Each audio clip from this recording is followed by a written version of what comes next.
We are so excited to welcome you to Design ADAC, our spring market. I'm Katie, the general manager here, and before we turn things over to this amazing panel, I do want to go through a few housekeeping items with you. Grab a copy of your event guide. Sorry for those who've been with us for the first two presentations, but we do have new people in the room that I want to let everybody know how important this event guide is. Of course, we have all of our events listed, so make sure that you're registered for anything that you want to attend. But I also want to invite everyone to a couple of important events. First, we are celebrating our Southeast Designers and Architect of the Year during Spring Market. Our award ceremony is Thursday night, but on Wednesday, you can meet the finalists at our finalist celebration. So that all the information is in this book. So come meet all of our finalists. By the way, we have a finalist on stage with us. Stephanie is both a contract and residential finalist this year. So come talk to Stephanie and others that are finalists. I also want to, I'll get to the other event in a minute. First, I'm going to tell you social media. Have some fun with us this week. Of course, use our handle at ADAC Atlanta, and our hashtag for this week is Design ADAC. And all of the handles for our speakers, our media partners, and our showroom brands are in this book. So tag everybody, have some fun. We will reshare. This is one of our favorite weeks on social media. I want to thank Kim Regas with Regas Interiors for our stage decor.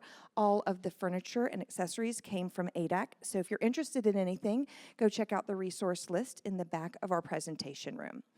And so now I want to thank our sponsors. Our showrooms are Caracol, and that's going to be Suite 141. So that other really great event is the reception after this presentation and the book signings. We have two books that will be signed this time with Brooke and Steve, and of course Stephanie. So that will be a lot of fun. Plus, Caracol is one of our new showrooms, and so we're going to have a big grand opening party. So stay for all of the fun after this presentation.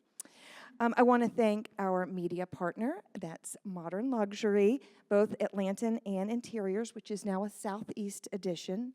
And with that, we have magazines here. Pick up the magazines too. Don't want to forget that. And with that, I'm going to turn things over to my good friend and publisher, Jenna Muller. Thank you.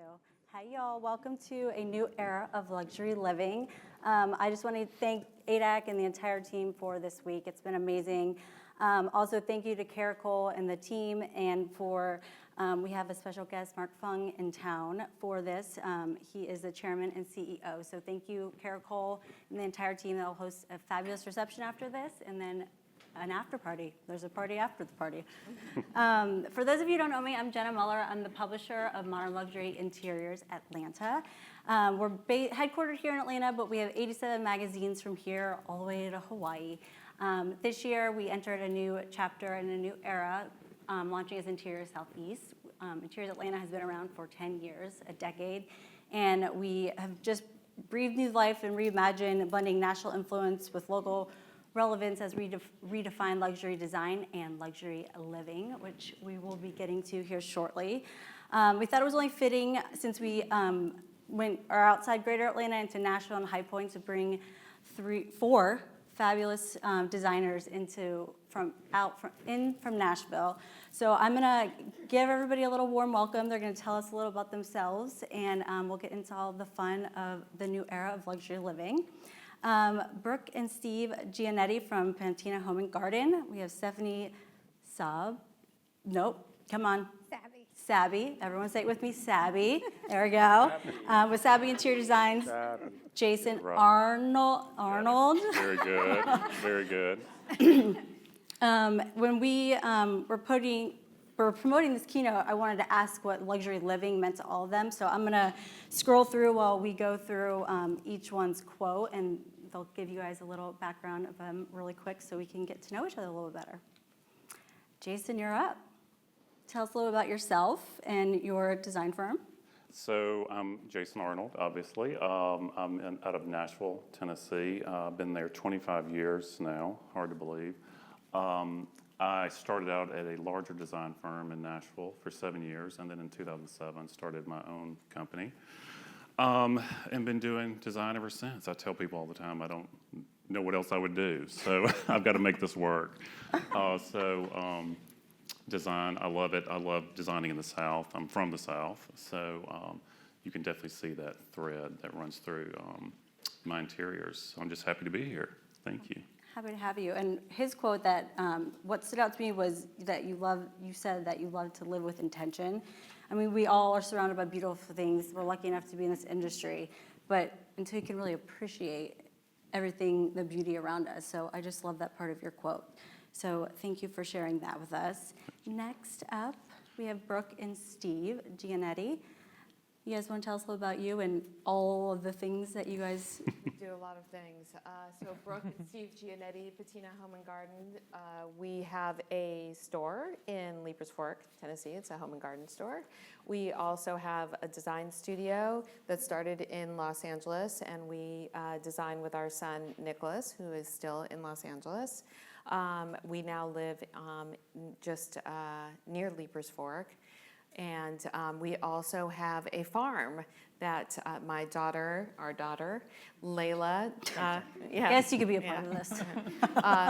Layla does biodynamic farming practices and organic farming practices, as well as pottery classes, and we have animals, and we are living on a farm now. Yes, I was speaking to them before this started. They have 40 animals. 40. I have one child, and I want to just, I'm like, do you sleep, you guys? Do you sleep? Not as much as we used to. Yeah. Yeah, this is actually a picture of the shed at the farm. Oh, that's your shed. This is our Okay, shed. Of course it is. That's a luxury shed. Our luxury shed. Luxury So there shed. you go. That's our luxury our living. Luxury shed. Yes. An old tobacco barn reimagined as a space for everybody to gather and hang out. Love it, love it. You guys always say rooted in nature, community, and of course history, but you guys are really have created a great following. I feel like it's like Patina community. So that, with your store and everything, I'm sure you just have so many people that you're so beloved by. Well, thank you. It's been really wonderful, and we have met a lot of people with a kind of wanting to connect with nature, just like us, and have a life that's more based on that.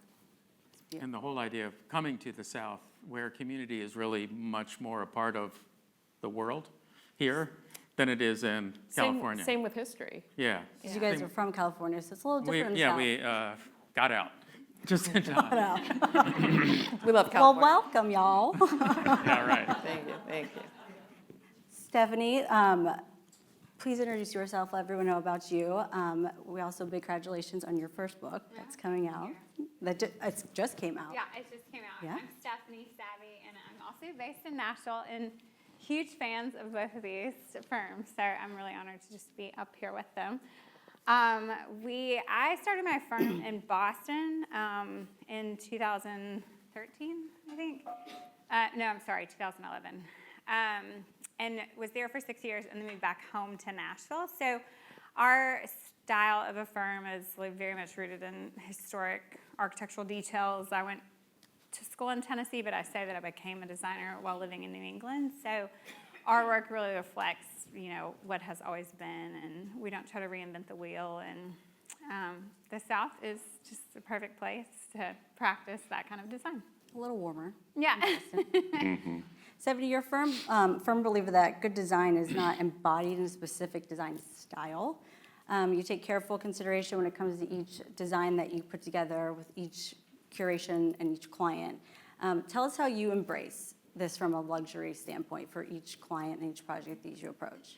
Yeah, so the premise of the book that I just wrote is about storytelling. So we really try to consider that with designing homes as well. So it's an undertaking of creating a space, almost like an art installation, that when you host or just there alone, that it feels like your space. So it's a one-of-a-kind kind of, that to me is luxury. Instead of having this kind of rubber stamp, there's a lot of that going on in Nashville where it's like a one-size-fits-all, and I'm always like, who would buy that? Who would spend $2 million on that house that looks just like the house next door? And so luxury to me is having the time and resources to just really curate something that says, like, this is so you, whatever it may be, whether you like yellow or you like all white, like just something that you walk into and you're like, this was made just for me. Yep, you do a great job with that. It's amazing. All of you have your own very unique aesthetic and put your own touch on each project that you guys do.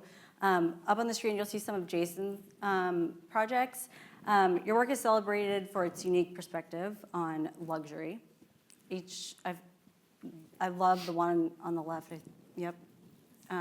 What are the key elements that instantly elevate a space to you when you go into this blank space? What are like you guys can like see a vision, whereas some people walk in, they're like, I don't see it.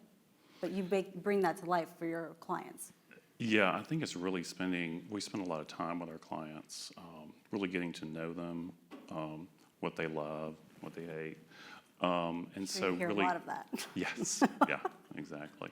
So we really get to know them, and a lot of times they are looking for something, beyond. They're looking for that collection, and I think that's something that I strive to really do, is add that collected look.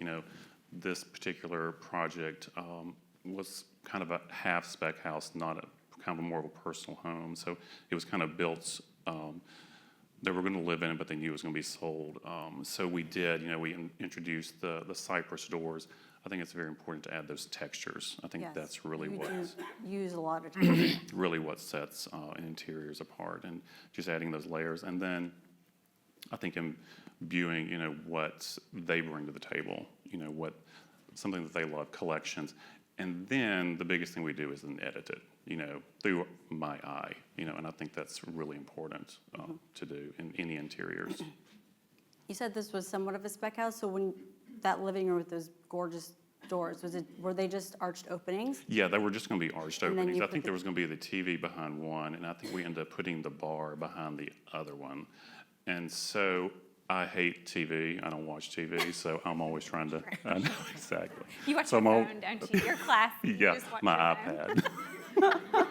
We do the same thing. Yeah, exactly. It's much easier to have. Yeah, it's so much easier. Yeah. So much better. sophisticated. Yeah, we're so sophisticated. Put your little iPad up there. You're like and then in put it bed. down. Got it. It's modern luxury. Yes, that is. 13 very. inches. Glory. It's a big screen. It's a big screen when you hold it like When this. it's up Yeah, close. exactly. And because I think even in this house, we built the one on the left for the TV. They never put it in there.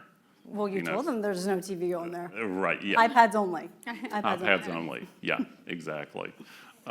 So that's what that other one was built for. And then we added the beams. So yeah, it's just really, I think the biggest thing is adding layers and textures.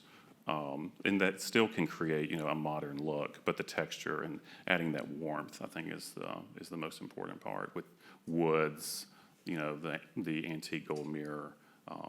It's super cool with the off-center I mirror was going on to the thing. say It's that. so neat. Oh. Move. You are good. Did they leave it like that, or did they push it back I to the middle? think It turns into an iPad, Steve. Yeah, just slide it out of the way. Yeah. for some reason I think they sold the house with that whole thing. I don't even think they took that mirror with them. I think it was like they left know it the with the real house. estate agent. Yeah, it sure looks Exactly. cool. And this is, Does. I get, there's always that one house that you're like, it turns out great, but you're like, it was great, the clients were great. We get more calls about this house than any other house. Really? It's because I think it was on the market, so a lot of people saw it, Yeah. so that's what I found, that people, they can see a house that you did, in photo, but when they walk into a space and they can feel it, they say, oh, we saw that house, we went into that house. I think that makes such a big difference for people. And the furniture is so simple and it's gorgeous, but like the doors take it to the next level. And Yeah. just gives it so much more depth. It's beautiful. Thank you. Are those two other rugs, two little layered rugs on the floor there? Um, Or can we not go back? Yes, that was not me, that was photographer's Oh. trick. I like it. Never mind. I like the kind of layered Yeah. rug. I like It's cool. it. I know. Sometimes hide your iPad I've under like one sometimes I've told my photographer, I was Yes. like, can you just come in on installation day Yeah. and style the house? Yeah. Because they see things so differently than I do. But yeah, I cannot take credit for that. I think we're up next. There we are. Yeah, Brooke and Steve, you all focus a lot on sustainability, and I feel like that's been a very big thing these past couple years. Obviously, in other markets, that's been at the forefront. How do you guys incorporate eco-conscious choices without compromising on the elegance and the luxury and sophistication of projects? Oh, I think our idea of eco-friendly is antiques, are very eco-friendly. I mean, that mantle is probably Yeah, Swedish antiques. That's Swedish eco. antiques, French antiques, they add so much history, they add so much story, all that to a space, but it is also great for the environment because they've already been made. Our feeling is the things that we love are the things that have that kind of artisan quality to them. To us, that's really a big part of luxury as well, is picking pieces where you really have a connection to the artist that has made them. These are all handmade pieces, and they really add to it, and they aren't made in some big factory or anything like that. All the antiques I love are always kind of one-of-a-kind pieces, and they add their story to our clients' homes. We also stay away from paint. Feels to me like paint's like a waste. So like the walls in this house are all plaster. So it's natural plaster, which will breathe naturally. It's stone, and it's oak from Leaper's Fork, from a little lumber yard we found. Fox lumber, yes. Yeah. Wow. And then we shipped it.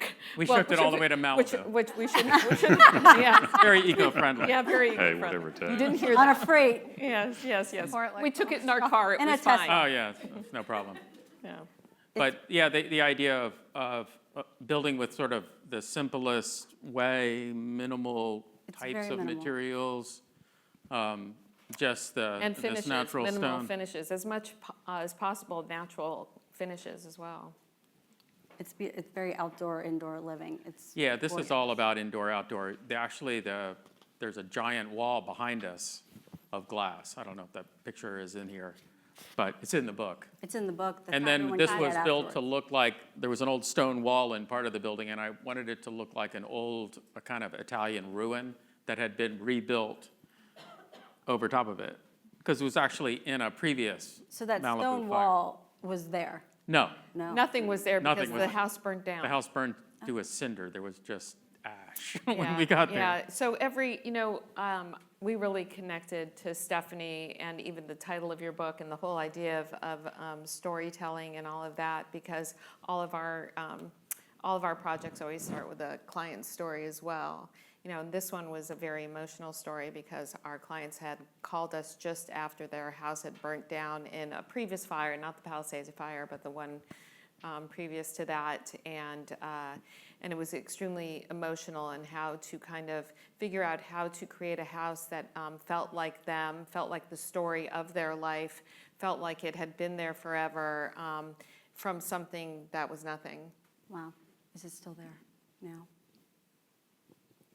Is that a downer? I'm sorry. That's positive. It's That was still, uplifting. this one still exists, right? This It still one exists. Okay. Oh, yeah. This one no. is all Built- good. This will be fun Built for it all. for at least for a couple of years. Yes. I wouldn't worry about it. Yeah, don't worry. They're good. Okay, good. Ooh. Stephanie, you focus on timeless design in these photos. In a world where trends are rapidly changing very quickly, how do you ensure luxury design remains timeless, excuse me, yet still feels fresh and relevant? Yeah. Well, I am really bad at emails and proofing. This picture on the left is. Oh, not yours. No, it's Oh, mine. thank God. But that is one of my Who projects said I it? did probably like 9 years ago. So it's fun to see because Timeless. it's relevant, right? I mean, I wish we would have like photoshopped the cans out, but yeah, so this is easy talking point of like, we don't try to come up with like quirky things that are like, we play with like trim and color and pattern and things like that, but like when it comes to like architectural details, like Jason and I were talking on the way here, like Atlanta y'all have some of the most beautiful homes. Like we live in such a visual desert in Nashville, we truly do. Like you just don't drive around, I mean, excluding some Except where No, y'all, except where you live. Thanks. it's but beautiful. like Right. the way you get off the interstate just to come to ADAC is like the best houses I've seen in a long time. It's just beautiful. And so like there's just so much inspiration that you can see and learn from without trying to recreate the wheel. And when you drive around Nashville, there's just people recreating the wheel. Like they're drawing houses in SketchUp, which we all learned, right, when we were like in college and we were like, look at us, we can 3D model. I truly think somehow that has become the formation of the architecture of a lot of our towns because they're just these boxes and triangles and stuff that's pretty easy to model. But yeah, we just love historic design because, when you're in it and you live it like we did when we were in Boston, I was like, people don't understand what they're missing in these cities that don't have it, So that's luxury to me, is like that level of understanding of like, we're so wealthy, like why don't we look wealthy on the outside? Like I miss the golden era of like the Great Gatsby. I'm like, that's how rich people need to flex their money now. Like, let's do some dental molding. Like, quit spending your money on G-Wagons, right? I mean, whatever. You can have both. Yeah, why but, not have a chic shack in the back where you can just go hang out? Molding and some detail and like spend money on your landscape architect, like really great things that people think are the easy thing to like budget cut. I'm like, no, that is what makes or breaks a house. So that's luxury design to me. Well, you seem to pull in some color, paint, close your ears, Steve, and textures, with wall coverings, but you do it very subtle, with just little touches here and there to elevate the luxury of each project. Do you gravitate towards what's already there and pop in paint, or do you or the client see a texture and you just go with it? The middle picture I feel like that wall covering just pops and brings the whole thing together. That, I love that wall covering. I just used it in my own house also.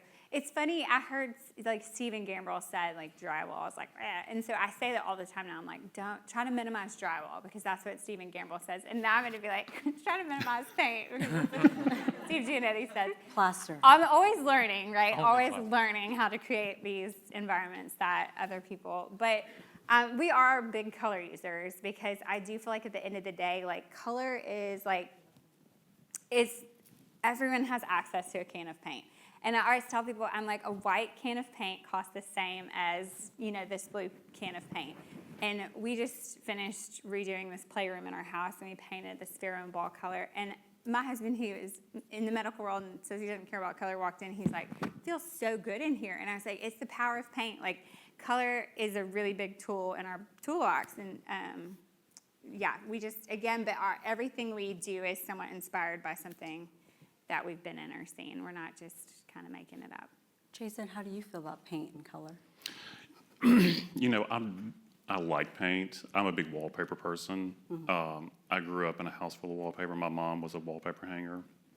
So I just love wallpaper. And so I just think, even if it's just a texture, I know we did a project several years ago, and it was for a young girl, and she, wanted to feel very modern, so I felt like she was kind of leaning toward, an all white, and I was like, eh. So we just kind of, we did white or off-white grass cloth, but it's still poppy. So it's just that texture. It's kind of like Steve was saying, with the plaster, instead of paint, it's just giving that texture, So I'm a huge wallpaper person, so. Yeah. Your mother was a wallpaper hanger? Mm-hmm. She actually, Oh, yes. I love it. So yeah, and you'd think I would know how to do it because I had to do it. never I helped was, out? well, or I did anything? when I was like 7 and 8, and I knew then. I was like, okay, Wallpaper. I'm supposed to be picking out wallpaper, not hanging it. I picked this out. I don't hang it. So I was like, no, I'm done with this. I grew up But with yeah. wallpaper too, and then it like went away for a while, and then it came back. But I'm I with hate you. to- I love wallpaper. Don't listen to this man. What do I know? Hey, it's all about the balance. You got to have a little this, a little that. Yeah. He said paint though, so. Yeah. True. We wallpapered a couple of rooms in our own Everything. house. Ceiling, I know. I saw walls. the room that you did in the upstairs of yeah. your barn. I think that's the whole thing. Yeah. I think you did it. Yeah. It's beautiful. Yeah. Yeah. you wallpapered your barn. No, we wallpapered an attic space that we actually call the attic. It was inspired by a trip we took to the Cotswolds. And so we wallpapered all the ceiling, everything. We did old beams, and the wallpaper is from a woman named Caroline and Kira in Scotland. And they're based on historic. That's another thing I find to be luxurious is, to be able to specify a wallpaper from a woman in Scotland. For your barn. It was actually, it's above the garage. It's above the garage, actually. Yeah. Really, it's a linen. It's linen-backed wallpaper. that's It's lovely. Yeah. Yeah, but it's a little space. It's really just that vaulted ceiling that you get, above the garage. And we just kind of made it feel like it was in the middle of the Cotswolds with this wallpaper, old beams, a big stone fireplace with like a wood stove tucked into it, that's a little kitchenette. So there's all kinds of things you can get away with. But I'm with you.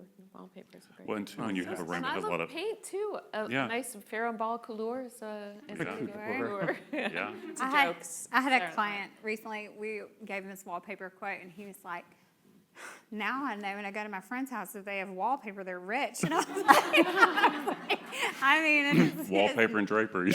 And draperies. Oh, yeah. surprise. Absolutely. Scarlett O'Hara thing. The real thing. I know, yeah. If you're not going to use it, make something out of it.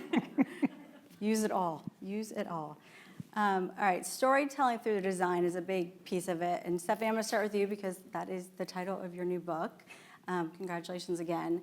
I want to get each one of your perspectives of how you bring a story to life with each project, from conceptualization with the clients, hearing what they want, and you listening in your head, be like, that's not what you want, to the complete finished project, because there's many phases to all of it. So Stephanie, I'll start with you. Share a little bit with us your journey of getting to the concept behind your new book, Interiors of a Storyteller, and then I'll go to Jason and see Yeah.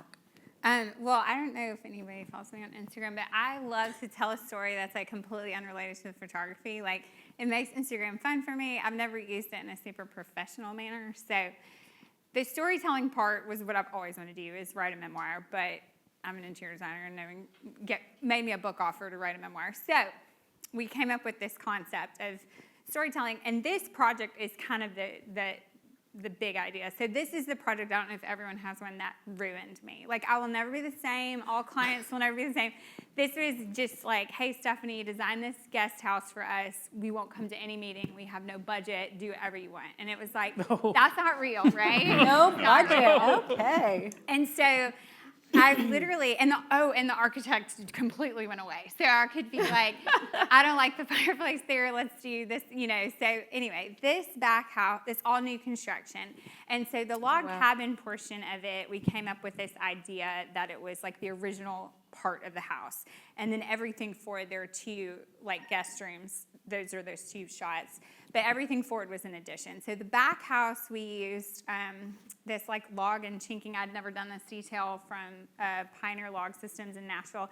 It's all new, like nothing's reclaimed. The beams are hand-hewn, but new. And so we created this kind of like early American vibe to the back. And then for the front, we did these two guest suites, and I made up that the floral one was like for Laura Bush and the other one was for Michelle Obama. So both parties counted. But anyway, it was just this whole story. It was this whole story of who this whole building was designed for. He hosts people, maybe those two one day.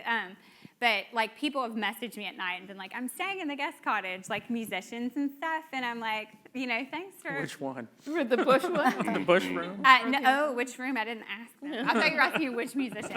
But people come up here and they write their own books. And so this whole cabin was like a story that I just made up. And it was so fun. And so that is the best chapter of the book, I think, and kind of where we came up with this idea. But everyone, I didn't have to relate to a person's story either. That's fun too, is pulling stories out of other people. So that's a real project. This is like fantasy, but I had my fantasy. But there's a million decisions that you need to make when you're doing a project, and the story just gives you the answer. Especially if you don't have a client telling you what to do. Right. You can just That must be nice. make up a story. Yeah. Because Right. you're going to end up with one anyway. It might as well be a good story. Because Exactly. it's going to tell a story, either a bad one or a good one. Just Right. depends on what you come up with. Yeah. Well, if you don't follow Stephanie, you should do that now. Everyone I mean- pull up Oh, your phone she's and make definitely worth a and you worth should of tag You never know ADAC. what it's going to be about. hashtag design ADAC. Get social. But with art too, like this painting of this lady, like we'll have clients be like, well, I don't know that lady. Like, why would I hang a portrait of her in my house? I'm like, just say it is your great great grandmother and move Make on. a story. Like, Storytelling. life is too short to like fuss over every single art piece. It's your great grandma. Maybe I'm full of what, but I just call it storytelling. Sounds like lying to me. Parentheses. That's okay. Full of. Asterisk. Was Interiors of a Storyteller just like, or was there other names for the title? That Oh you no, looked I at? wanted it called Storyteller, the storyteller's in tears, but I had to fight with everything. It was like true to me writing a book Those that darn publishers. they had to switch everything I wanted. This is better. That was a good fight that they won, but I wanted it reversed. They were like, that doesn't make any sense. Publishers. To you, it know. makes sense. To me, it made sense. What are y'all's process? You mentioned it in the LA home that you guys did. What's your process of storytelling through each project? You mentioned that some people don't give you stories, so you just make one up? Well, but I think the nice thing about what kind of our whole journey is that what we tried to do was tell our story and then connect with people, with clients who kind of share our outlook on things. So wouldn't you say that's where the story starts? Yeah, when we built a house called Patina Farm back in Ojai, and part of it was to make a statement. As a designer, you want to do something that you really like so that other people will like it, so then you can do more stuff that you like, as opposed to getting good at something you hate, which is the worst. So, you want to get good at something you really like to do, and then you draw people to you that like those things. It makes it a lot easier because then you are sharing common ground, and then they tell you their story, and you're like, oh, I can see why we're drawn to each other, right? And it makes it easier for you to kind of walk them through the whole design process. There's this, somebody wrote a book, and we went to a lecture about it, this idea of the speed of trust. And when there is trust between a designer and the client, everything is easy. And I think that's what you do so well actually on your Instagram is Stephanie definitely is worth following on Instagram. She tells you everything that's flowing through that head. Sometimes you're like this, oh my God, is she really doing that? But it's really good. It's really good. But people know who you are, and when people come to you as a designer, they're going to know who you are, and those are the people who are going to come and want you, and you're going to want to work with them. That's where I always think our story starts, and the story within a relationship. And then we sit and we listen to what our clients want and what they're looking for. And usually there's a lot of overlap, and they come to our house and they talk it through, and that's when Steve starts what we call his monkey trick. Steve has a monkey trick. And it is, Steve's like the little boy with the purple crayon. And he can, people talk and tell them his story, and he starts to draw. And by the time they're done telling him their story, he has, I think every time, drawn the house that is so close to the house that is finished, that ends up being, it's scary. It's scary. It's from God. I swear he taps into God, and there it is, But that's what that's the process. A palm we reader, start there. but a home reader. Yeah. A little bit, yeah. Yes. It's a little bit like It that. just sort of appears. It appears, and then he's always freaked out when we go to the site and it's actually not there yet. But eventually iPad? it is there. Yeah. To the what's taking so long? And then my job is not to dress his baby up in ugly polyester, right?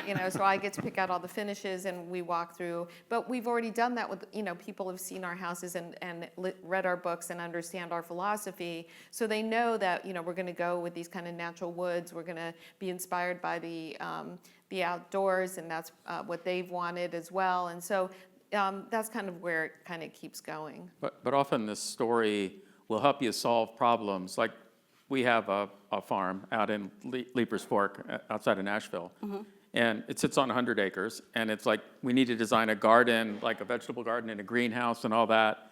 And so one of our rules is, how would they have done it in the 1850s? Because the original cabin was from the 1850s. So you just go, oh, they would have put a fence around it, but they would have done it out of trees they pulled out of the forest, because that's all they had. They can't go down to the Home Depot and pick up one of those plastic fences and wrap it in something, So you sort of build this story from that, and then it just feels like it's real.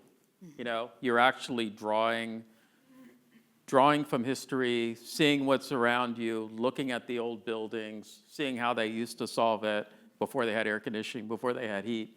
You're trying to use those clues to be able to make something that feels Of the place. real and of the place.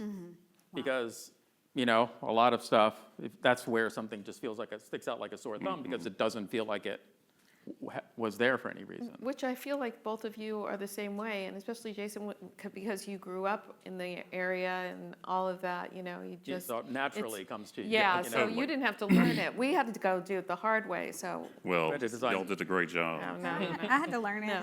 Yeah, I no. grew up poor. Well, so did I. Yeah. But yeah, no, because I know that you have a lot of history to your places as well, so.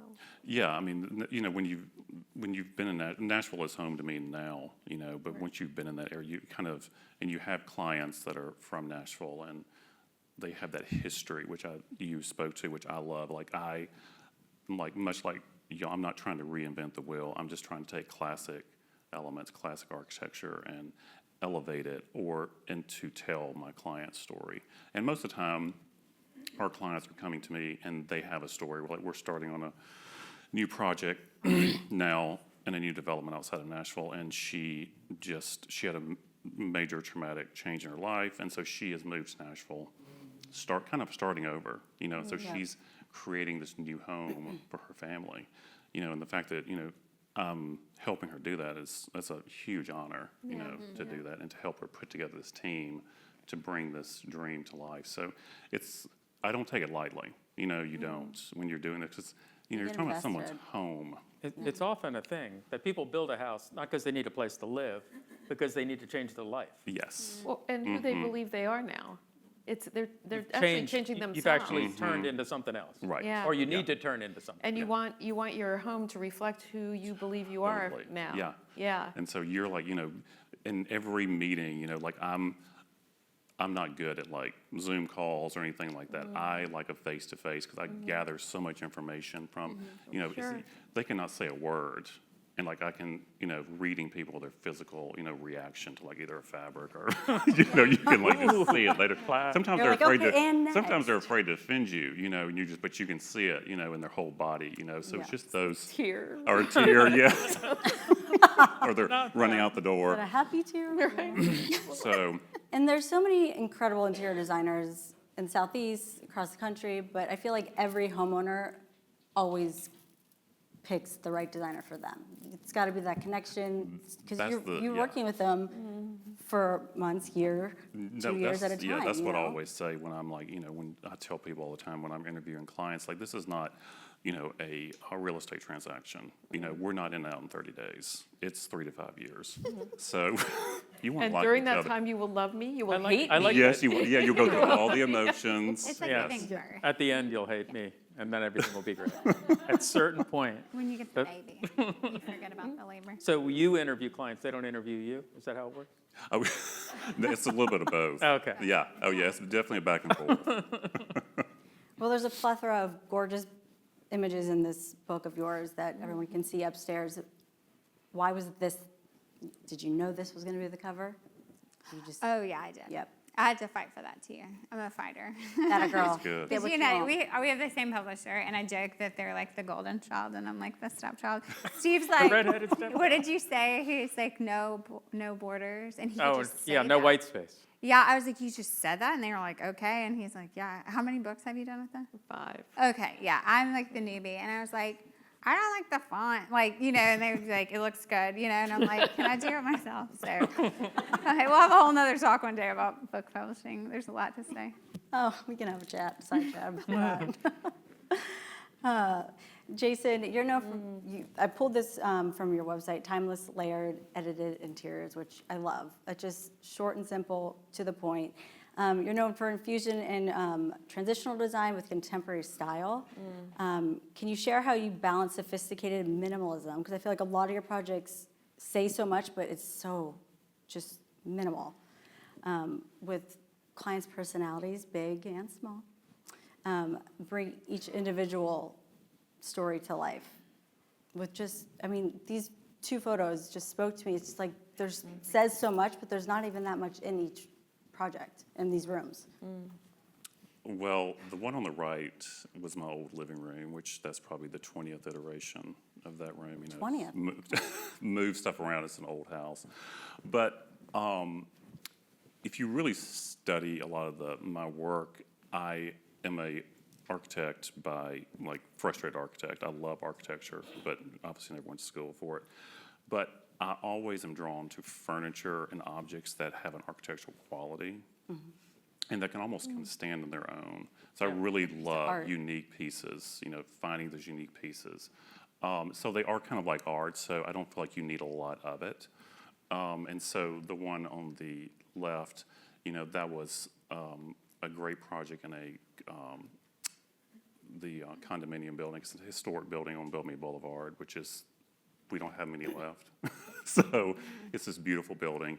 This is from a young client, and so she, you know, loved traditional elements, but she wanted it to be fun. She wanted it to be, you know, young, and so we did, you know, the rug and, you know, the chairs and everything kind of, you know, someone said it looks like all the furniture's walking. I was like, it kind of does. But for me, it's finding really unique pieces that speak to me, that speak to my clients, that speak to them, and then just using those in a minimal quality, you know, that, you know, and editing it to where it's, I don't want it to feel like a museum. I want to still feel like you can, you know, go in there, curl up on that sofa. Yep. I hate rooms that are not approachable. You know, if a client comes to me, like, and they say, we have this one room that no one ever goes into, I'm focused on that room. I'm like, okay, how am I going to get everybody in there? You know, because I just hate that. You know, it's not, you know, things have changed, and I just think that, you know, every room should be used, you know, even just for, you know, one purpose, but you want to be able to go in there. No velvet ropes. No, No Just velvet. velvet sofas. his house is so cozy too, y'all. It's like everything what you're saying, but more. I'm always Well, like, you're Is this the living room you saw? Is it current? no, he has No, a that's my different old house. now. Yeah, that one was really cozy because that was like 1870s shotgun, which was 1,300 square feet. And now I can put that house in my living room, my current living room. So Look at you now. that living room gives me anxiety. But anyway, I won't get there Sorry, today. I'll switch in a second. No.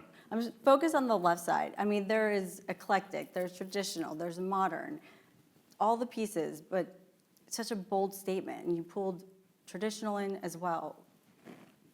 I would see all those pieces and love them, but would never have been able to pull that together, and it's just perfect. What do you think holds it together?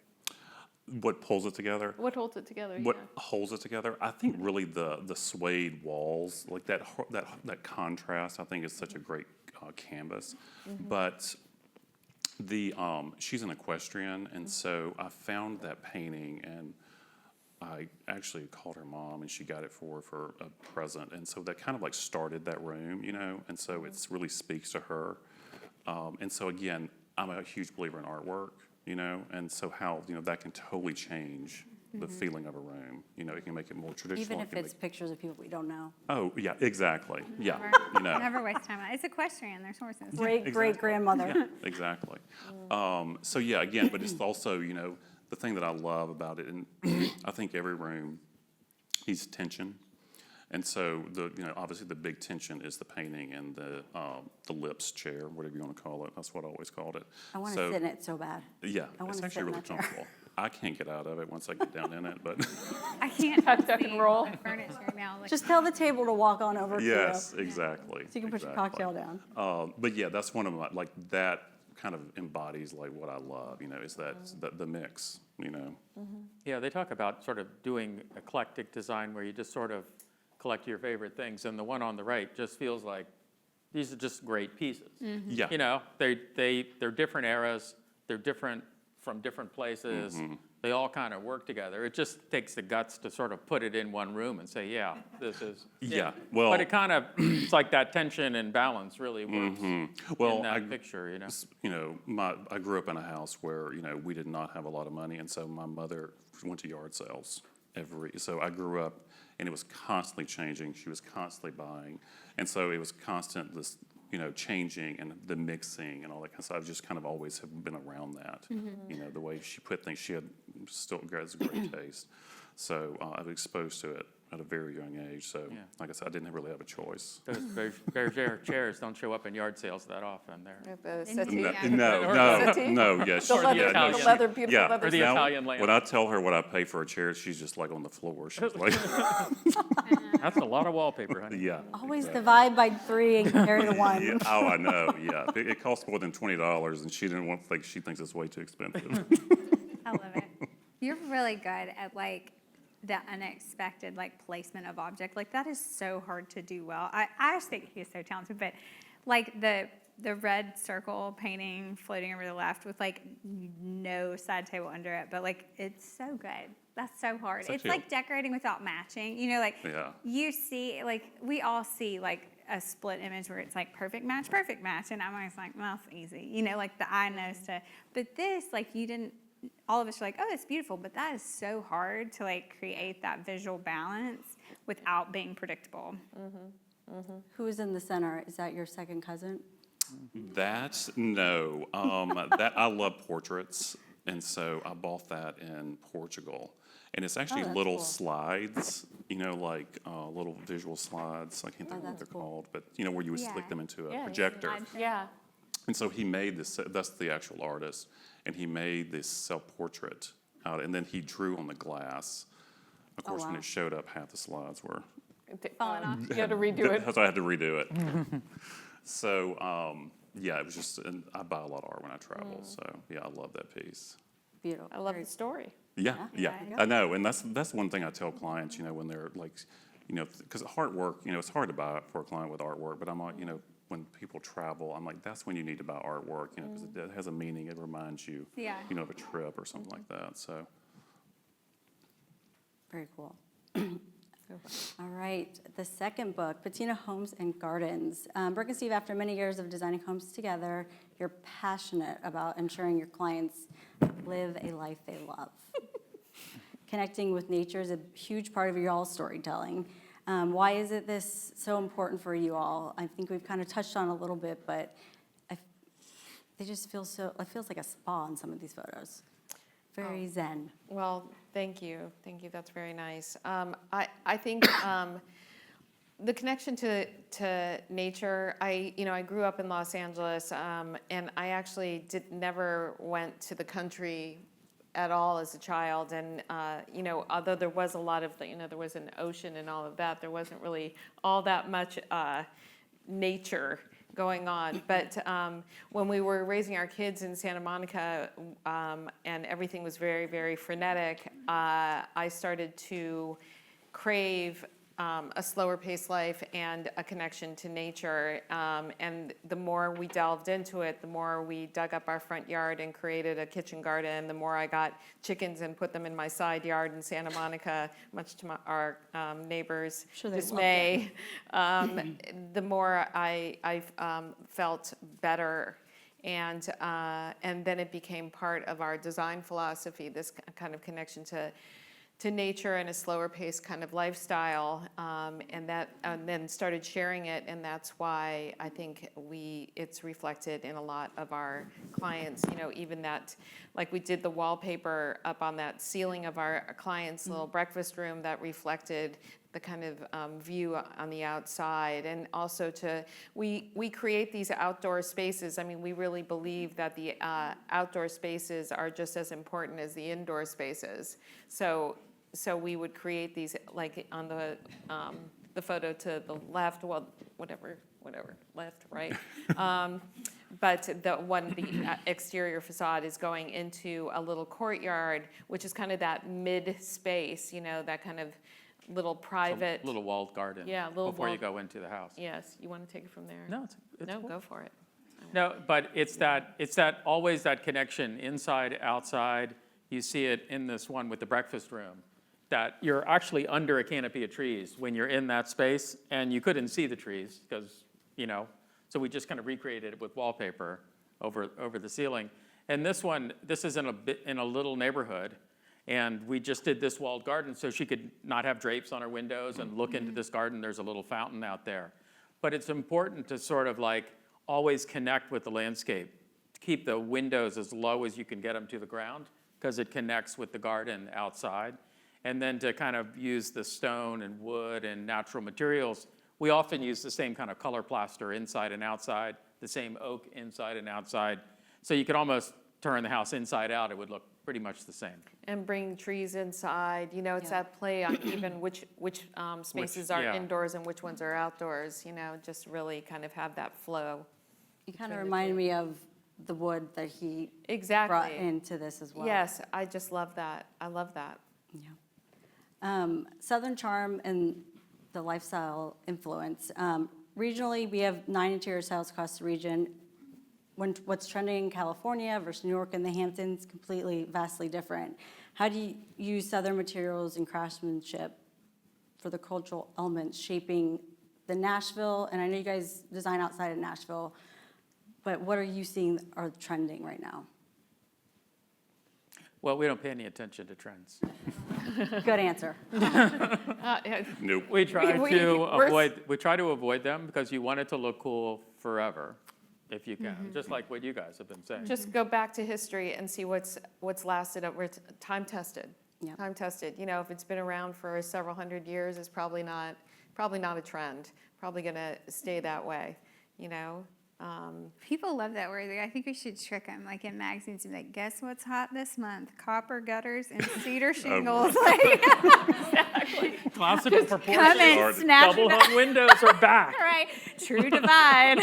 That's what's hot. Yeah, I know. And then just have it be the same. Yeah. White plaster walls. And wallpaper. Wallpaper's back. As we sit in the epicenter of ADEC, that we sit in the building, Yeah. what are some of your go-to showrooms at ADEC? Of course, it's going to be the new Caracol's new unveiled showroom, obviously. But what are some other resources that you guys go to here at ADEC?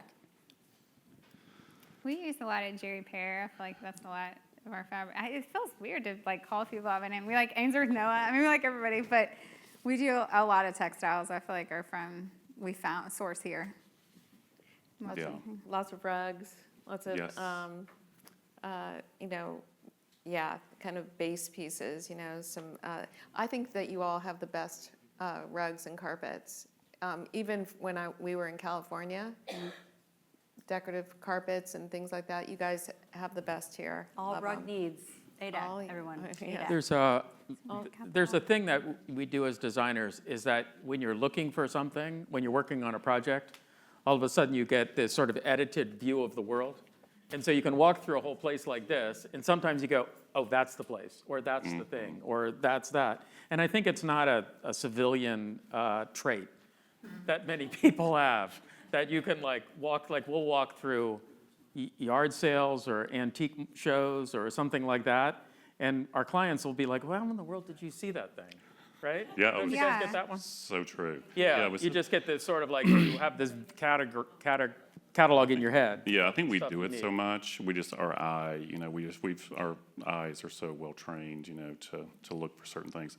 Of course, you know, when I'm shopping, I'd have to do about 3 loops, because Sure. I do big stuff, little stuff, so you just have to kind of see, you know, keep seeing things. Yeah, But yeah. you're But- very right, Stu. Yeah, so even the showroom I'm loving right now is just, could be the one for just this client, and then when I come with another client, we could be looking at someplace completely different. Yep, gotcha. Well, I'm getting eyes from the back of the room, so I want to at least end on a fun Okay. slide. Luxury can mean so many things to different my. people, but I firmly believe that all your senses have to be absorbed into when you walk into a room, from the smell to the textures. So if a luxury had a scent or a sound or a texture, what would it be to you? One word or 2. A farm in the morning.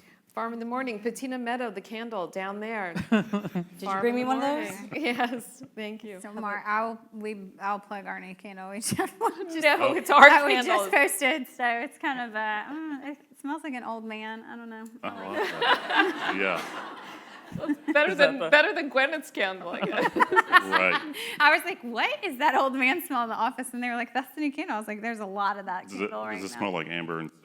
Or? It's like a musky, Oh, like yeah, that's perfect. brute I cologne. would say that. I'll have to get one. Come by. I I'll will. save you one. I think we have time for a What's yours? quick Q&A before we head to Caracol's new showroom, 141. Anyone have questions? Anyone have a question? Got a microphone. Okay. Don't be Are we afraid. going? Oh, of course. The furthest away from me. Ryan, stand up. Worst. Ryan, stand up. coming, Come on. I meant to say where. There you go. I get nervous. I meant to say like where and cut. Yes. I think we touched on a really important subject earlier, which was innovation in the field. Some great subject matter from you guys. Thank you for your answers. But I was curious how you mix in some innovation with the classic timeless modernity that we have through century-tested materials. Just What kind of innovation are we talking about? in building and architecture, of course. Like there's, time-tested things that have stood, like, marble, but like, for instance, I've noticed an emergence of glass blocks being used in the recent years, as island fronts or, toe kicks, things of that nature. How do we reinvigorate? Yeah, I old mean, we've materials? used a lot of steel windows and doors with, 40-foot openings that are motorized. Things to be able to connect the inside to the outside. So I'll do a very traditional house, but then have a wall of glass that will just open completely. That was intriguing when you mentioned that you want it to look like a modern structure built over an old kind of. Yeah, because I don't live in the 1850s. Even though I pretend I do, I don't. And so I want to be You look able to great. have the modern conveniences, and when I want just a sheet of glass above my range, so I can look out into the garden, I'll just put a sheet of glass there. They didn't make sheets of glass back in the day, right? Everything was tiny little wall mullions. or something of the sort. Yeah, so Wonderful. what you're trying to do is use the innovation to further the story, right? It's much more connected to the garden when it looks like there's nothing there, right? So it's like the story comes first, like you say, and then it helps you to know when to break the rules, to make something cooler, to do a 40-foot span out of steel, but hide it under some old oak beams. And it's like a little weird, but kind of cool. But all of a sudden, it sort of works together, or a Similar ethos two-story to wall of glass, A similar ethos to Vizcaya and Miami. I like it. Thank you. Okay, cool. All right. Who else? Any more questions? You didn't say your favorite smell. Also notice I'm walking around with this magazine because I forgot my shameless plug that you all need to check out the Publishers Takeover that was a little collaboration between Jenna and me and Modern Luxury and ADAC, so be sure to check that out. Do you want to bring up Mark? Mark? Yeah, oh, yeah. But any more questions? Oh, any more questions? Any more? Okay. Last chance. All right, with that, I'm going to turn things over to Caracol Chairman and CEO Mark Fung.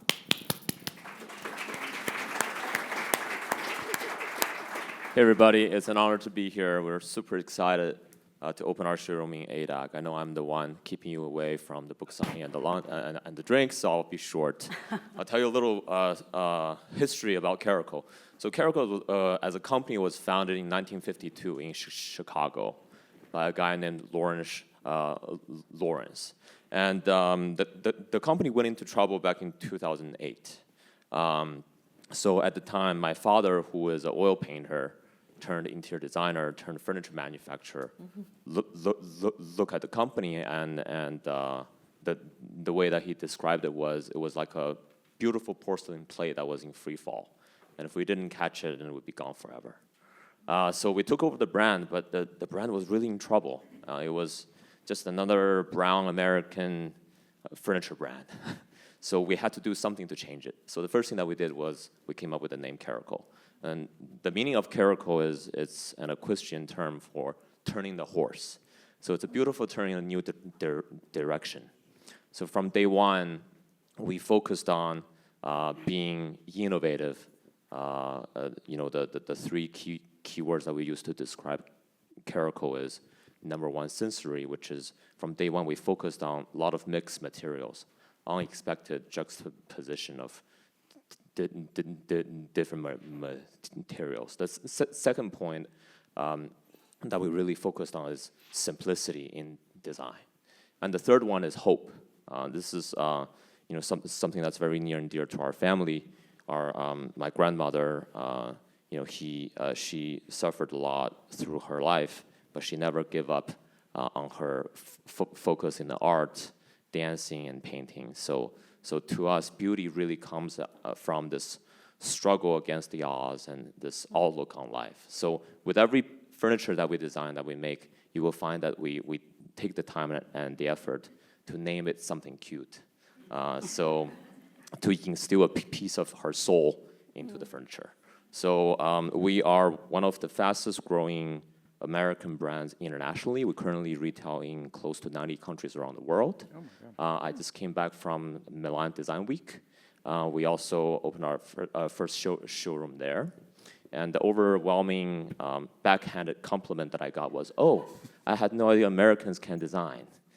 So we're very proud to represent America in this kind of European, Italian-driven luxury home sector. So that's all. Thank you so much. Done. You can't design. Do you want to try? All right, we'll see you over in 141. Thank you so much.